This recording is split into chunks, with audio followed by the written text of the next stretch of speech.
O presidente do Banco Central, Gabriel Galípolo, passou a ser alvo de intensa artilharia petista, após o Comitê de Política Monetária, o Copom, elevar para 15% a taxa básica de juros. A decisão foi tomada na quarta-feira.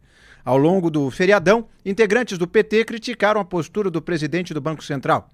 Curiosamente, coube à oposição defendê-lo e veja que situação chegamos. Aliás, vamos ver o que disse o líder do PT na Câmara, Lindbergh Farias. Ele disse: não dá para aceitar como normal o novo aumento da Selic pelo Banco Central. A taxa de 15% é indecente, proibitiva e desestimula investimentos produtivos. É a transformação do Brasil no paraíso dos rentistas. Quem vive de juros ganha, quem trabalha perde. Falam muito de ajuste fiscal e de dívida pública, mas o crescimento da dívida não vem dos programas sociais com saúde ou educação, vem do pagamento de juros. Em 2024, o déficit nominal foi de 988 bilhões. Sabe quanto foi o gasto primário, políticas públicas de saúde, educação, previdência, etc? 18 bilhões. A ministra de Relações Institucionais, Gleisi Hoffmann, classificou a alta de 0,25 ponto percentual como algo incompreensível. Vamos ver. No momento em que o país combina desaceleração da inflação e déficit primário, crescimento da economia e investimentos internacionais que refletem confiança, é incompreensível que o Copom aumente ainda mais a taxa básica de juros. O Brasil espera que este seja, de fato, o fim do ciclo dos juros estratosféricos. Mas o líder do PL na Câmara, Sóstenes Cavalcanti, defendeu Galípolo. Engraçado. Diziam que os juros eram culpa do presidente do Banco Central. Mandaram embora. Colocaram um companheiro. Resultado, os juros continuaram altos. A economia afunda e agora a culpa é da herança, do clima, dos astros, da direita, do imperialismo, da CIA e do Wi-Fi ruim. O PT nunca erra. Só o povo que paga. E para entender esse cenário, vamos aqui conversar com o nosso querido Rodolfo Borges, que está aqui conosco no nosso estúdio, e conversar, na verdade, Rodolfo, me corrija se eu estiver equivocado, mas já era, parece, vocês estão vendo, não só Rodolfo Borges, como também temos aqui o Wilson Lima, estamos com a casa cheia, todo mundo aqui conosco, veja só que maravilha, mas vamos voltar à questão da economia. Sobre essa questão da alta da taxa de juros, é um braço de ferro, né? Porque, por um lado, tem realmente os juros em uma taxa muito elevada, que dificulta empréstimo, dificulta que muitas empresas financiem seus crescimentos e incentiva que empresários, em vez de investir, coloquem o dinheiro para render no banco. Por outro lado, com o governo gastando cada vez mais e mais e mais, e justamente existe um aquecimento da economia que gera inflação, que tem que ser controlada com juros altos. Fica um braço de ferro, né, Rodolfo?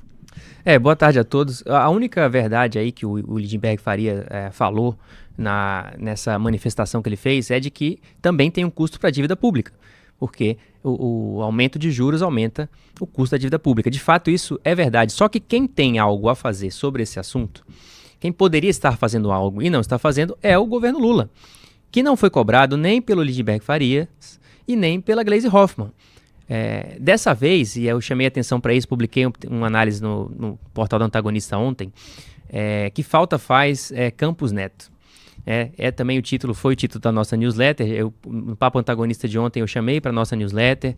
Quem não assinou ainda, vai lá no site do Antagonista, tem lá um box para você colocar o seu e-mail, é de graça, e a gente manda todo dia um resumo das notícias, das principais notícias que a gente publicou.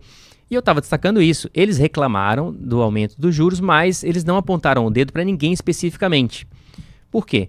Quem está comandando hoje o Banco Central e preside as reuniões do Comitê de Política Monetária, que aumentaram a taxa básica de juros em todos os seus encontros neste ano, desde que o Roberto Campos Neto foi embora em dezembro, o Galípolo assumiu em janeiro, todas as reuniões do Copom aumentaram em alguma proporção a taxa básica de juros. Esse último aumento foi o menorzinho, 0,25 ponto percentual.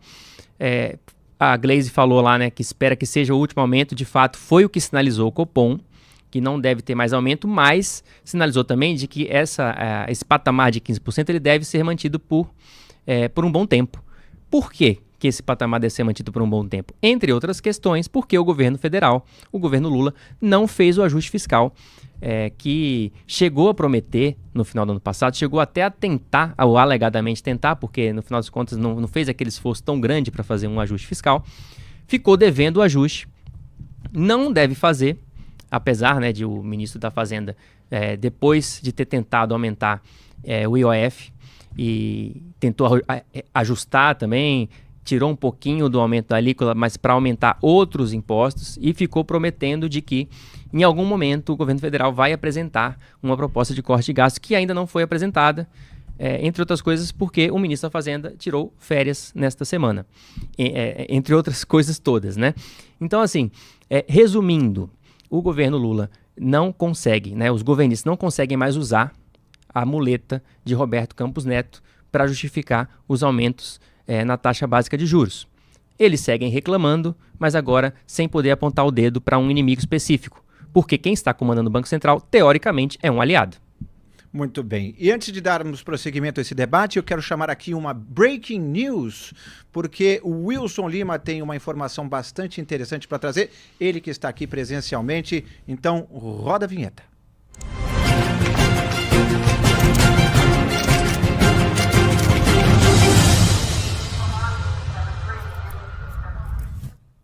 Então, Inácio, é até bom fazer parte aqui da casa hoje, né? Enfim, tô aqui do lado do nosso Rodolfo Borges. Enfim, boa tarde para você, meu amigo, boa tarde para você, minha amiga de O Antagonista, e principalmente para você que nos acompanha aqui no canal BMC News. Na verdade, um bastidor sobre o Galípolo, porque apesar do ataque dos petistas, o Galípolo não levou isso muito a sério. Durante um voo dele no translado Brasília-São Paulo, o Galípolo ele foi abordado por algumas pessoas que acompanham o mercado financeiro. E olhem só que situação. Ele foi chamado de herói, porque ele conseguiu enfrentar esse povo do PT que fica o tempo todo tentando baixar a taxa de juros na marra. O Galípolo ele deu aquele sorriso meio amarelo, porque ele sabe que ele foi indicado por essa cúpula do PT. Há, de fato, dentro do partido, uma desconfiança. Já havia uma desconfiança em relação ao trabalho do Galípolo desde a última reunião do Copom, quando não havia uma sinalização clara de que ele pudesse abaixar a taxa de juros na marra. Essa reunião de quarta-feira confirmou essa desconfiança do PT, e agora o PT, como o Rodolfo falou, ele já iniciou o modo ataque para pressionar o Gabriel Galípolo a tentar baixar os juros na marra. O fato é que, neste momento, dentro do PT, há uma visão de que o Galípolo está mais de olho no mercado do que de olho no partido. E, sinceramente, isso é bom, porque isso mostra que a tal da lei de independência do Banco Central, que foi aprovada lá atrás e que o PT trabalhou para derrubá-la, nesse momento ela se mostra totalmente eficaz e mostra de fato que foi uma daquelas medidas acertadas dos últimos anos. E para falar mais sobre essa decisão dessa alta de 0,25, eu convido o economista Jason Vieira para entrar no debate. Jason, muito boa tarde. E essa decisão de 0,25 era algo que a gente já conversou em outras ocasiões, que você já antecipava. Por que lhe parece que foi a decisão correta, apesar da grita de tanta gente que fala que o juro já está numa altura absurda? Bom, é semântico 0,25, dado o contexto de 14,75 para 15, né? Não faz muita diferença. Não faz diferença em termos de política monetária, não faz diferença em termos de juros, mas faz diferença em termos de sinalização. Mostra que nós temos um Banco Central que está técnico, que está buscando efetivamente uma visão pragmática da condução da política, que isso é muito importante. Há um temor de que Galípolo pudesse ser um elemento político dentro do Banco Central.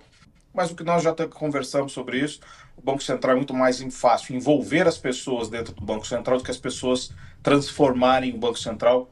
Rara ocasião, muito provavelmente somente naquele momento lá do Tombini, que foi um desastre no Banco Central e que cortou os juros na canetada. Então, por enquanto, o sinal é importante e, principalmente, ele dá um sinal de período importante. Porque se nós considerarmos a defasagem da política monetária, nós vamos estar terminando o ciclo de política monetária no primeiro trimestre de 2026. E que também, de certa maneira, aí vem até a contradição pelo sinal hawkish. Eu esperava até que pudesse ser um sinal dividido, mas eu também entendendo e aceitando o sinal hawkish que foi emitido, para que evite que o mercado também comece a precificar cortes de juros ainda este ano. Tá certo. Rodolfo Borges também tem uma perguntinha para você. Eu queria perguntar diretamente para o Jason, porque assim, a gente já falava, até estava recuperando algumas análises que a gente fez na época que o Lula indicou o Galípolo, que tinha uma expectativa de como é que a forma como o Lula se relacionou com o Banco Central do Roberto Campos Neto, como isso afetaria a presidência do Galípolo. O que está nessa análise hoje é que, e aí a minha pergunta para você diretamente, Jason, se o Lula não tivesse poluído essa relação tanto, talvez o Banco Central hoje, o Galípolo, o Copom, né, porque não é só o Galípolo que decide isso, não tivesse elevado em 0,25, como tinha gente que sugeria que devesse ser feito? Não, eu acho que ele levou-se dentro do parâmetro técnico. E esse que eu acho que é o ponto mais relevante. Não foi nem por causa do Lula. Eu acho que se for imaginar agora, ele teve um waiver importante de 2 elevações com guidance que foi dado, foi um presente, digamos, do Campos Neto, para evitar que ele sofresse os impactos da discussão política, tanto que na época todo mundo culpou o Campos Neto. E essa primeira decisão dele, 100% autônoma, não foi só que a anterior foi, mas 100% contrariando a perspectiva do governo, colocou ele numa posição muito importante, ou seja, é um Banco Central técnico, independente, e assim o será até o... Mas tem um waiver importante que ele ganhou também. Como nós projetamos aqui, como parte do mercado projeto, não vai haver nenhuma movimentação de juros por um tempo. E daí, como não vai haver alta de juros e o próximo ciclo é de baixa, muito provavelmente o PT vai tentar cacifar politicamente a queda dos juros como se fosse um elemento porque eles colocaram alguém lá e não porque é uma pessoa com bastante teor técnico e que vai baixar os juros quando a macroeconomia, quando a teoria disser que é o momento correto. Jason, eu queria só fazer uma pergunta sobre correlacionando política com essa decisão do Copom. Você acredita que se o governo Lula tivesse adotado medidas, primeiro, de contenção de gastos nos últimos 2 meses, e segundo, se a política, se o ministro da Fazenda né, alguns integrantes ali do Palácio do Planalto, se eles tivessem, de fato, ter um plano de médio prazo para você conseguir adequar as contas públicas, você acredita que o resultado de quarta-feira poderia ter sido outro? Ou seja, o Banco Central poderia ter adotado um cenário de contenção, de manutenção ou até de redução de taxas de juros? Redução não. Muito difícil ele ter adotado a redução, mas muito provavelmente ele daria não só outro sinal em relação à elevação, como provavelmente algumas elevações anteriores poderiam ter sido evitadas, porque ele tem citado a questão fiscal como um problema grave do Brasil, a questão da má utilização do contracíclico em termos de atividade econômica e do papel que o governo está tendo exatamente nesse movimento do Copom. Então, provavelmente, nós teríamos uma taxa talvez 50 basis points menor do que a atual. Nós estaríamos provavelmente em 14%, 50%, alguma coisa assim ao ano, exatamente porque o Banco Central estaria operando sobre os parâmetros de que há um alívio da atividade econômica como consequência do ciclo de aumento de juros mais recente, só que ao mesmo tempo você tem um fiscal que daria sustentação a um cenário futuro melhor e que daí você poderia estar começando a pensar no corte de juros, provavelmente dentro do espectro temporal e da política monetária, sem um impacto fiscal, poderia inclusive acontecer esse ano.